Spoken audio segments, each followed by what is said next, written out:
Welcome to Jim's Hot Rods and Beyond. Okay, here we go. 49 F3 pickup truck. This is the, some people call it the Express model, whatever. It's a long bed, okay? Full long bed. Had to relocate the engine. Finally got the cab mounted. All the parts came in for the body mounts. Had to modify the original body mounts. I ended up having to put a 3/8, that's a 1/2 inch aluminum block plus more rubber. The original body mounts, for some reason, it was like steel on steel, then rubber. So right now it's steel, rubber, steel, rubber, steel, rubber, and then steel on top of that with the bolts. So that's the correct way to do it. Now, not only by doing that, I raised the body up about 1 inch. And I'm so glad that that worked out, because not only I had to relocate the engine forward because it was going to hit the custom-made firewall, even though I put 3.5 inch recessed firewall in it, but you can see how straight that is. Okay, I'm trying to do this with one hand and talk at the same time. You can see that's pretty nice. You can see the body mounts. The reason why I'm showing it people on YouTube this is because there's nobody out there doing this. Dying art, nobody gives a crap. People would just throw these trucks away, and I'm getting these people all over the area going, why would you spend $1,000 on a half a dozen stainless steel hardware? That's because you only get one life, and you might as well do something with it. So, anyways, there's the new hole for the shifter. I done that. You can see how much I have accomplished. The radio deletes just minor. The only thing I still have to do is the top rail, and it's pretty loud and you can't see it. So you remember those, got all that in.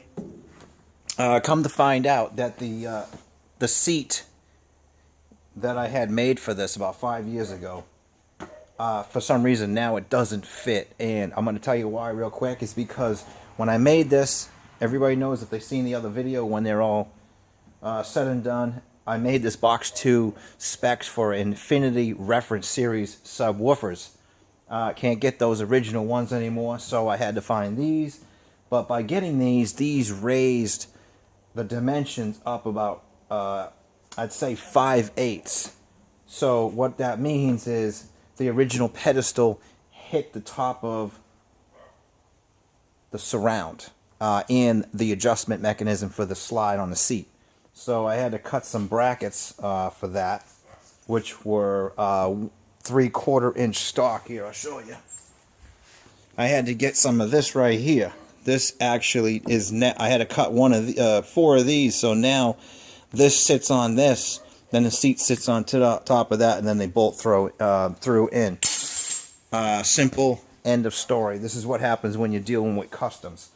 The pedal mechanism is going to work. I have a small hole cut right now.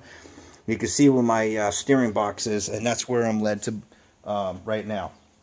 I measured for the drive shaft. I am 100% all mounted underneath by moving the transmission engine forward. Roughly 2.5 inches. I put my header right exactly where it was supposed to be relieved anyways, and I knew that was going to happen, so I should have just did it in the beginning, but what are you going to do? So now it's 100%. Okay, the shifter is finally all made. I'm going to show you that in another video, but as you can tell, I cut and drilled the Hirsch shifter, which would be like $600 worth. So that's now modified for the original style flange, but a custom-made shifter. Forget that, moving on. I can't finish any of this sheet metal work to get this rest of the firewall in primer and get paint on this, because all I have to do is start smoothing out the body panels. As you can tell, everything is pretty much ground down.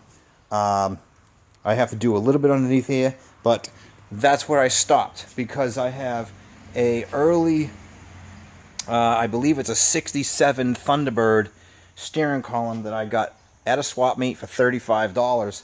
I'm not going to talk somebody down when they don't know how much value is. So there you go. Hopefully nobody interrupts me doing this in my driveway.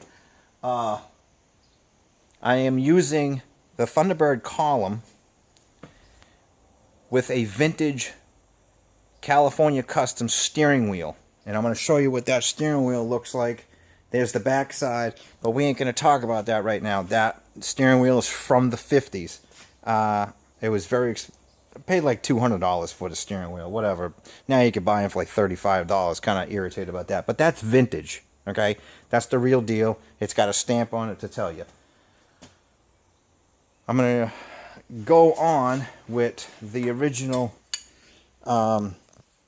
These are the Thunderbird housings, and if anybody's ever taken one, you got the cone for the bottom, and then you got the top, which is your basically your harness roost. Everybody knows what that is, and that sits down on the original piece of steel, and then you turn it counterclockwise or clockwise, depending on where you want the directional.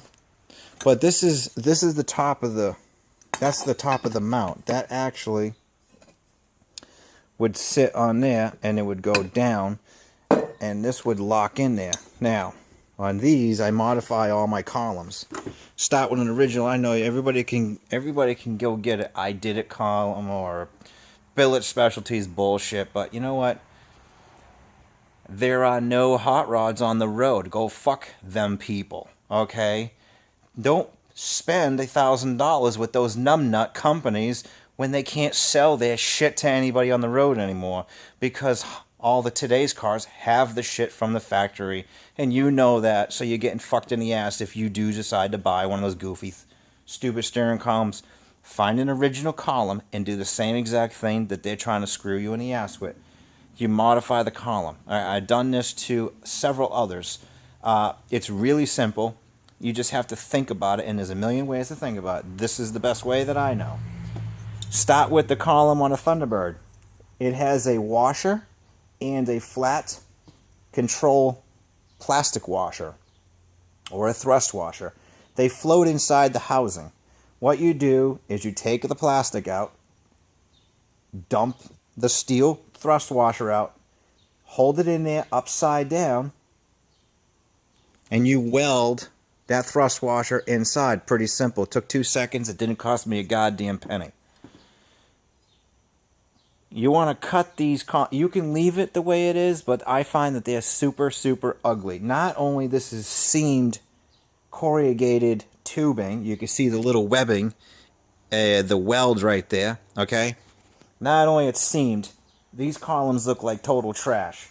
They have this goofy relief for the cable. I don't like those. Don't mind me scratching my nose. But what you need is the lock. You need the lock, and you need this recess opening. Now, I can make that. I can make that all day, okay? But why bother when you have this, okay? Cut the hell out of this thing. You want to cut your tube just above the cone. So when the cone sits over that, okay, I'm going to show you right now. The cone sits over, it indexes, see that big flange? Indexes and sits down in there, okay? That's it. So you want to cut your drive shaft tube from the original car just above the bottom of the cone. And why do you say to do that? Because what you're going to do, I did it 2 days ago. I spent $35 on a piece of 2 1/4 inch 409 stainless steel exhaust tube. It was $35 delivered for a 5-foot piece. Okay, imagine that, $35. So there you go. This is what I ended up with. This is a chunk from a 5-footer, 2 1/4 inch stainless steel 409 exhaust tube, and I can mirror finish that in like 45 minutes. Okay. This is the tricky part. You got to take this Okay? You got to take that tube and you got to weld it onto that. And you want to weld this on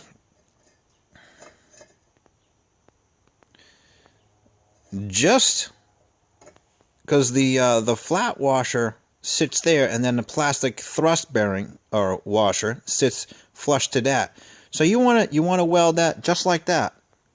Okay? And the only way to get that straight is to put the steering column rack in the tube. And then once it's all welded, you can just polish that, paint it, do whatever you want, and it's guaranteed for life.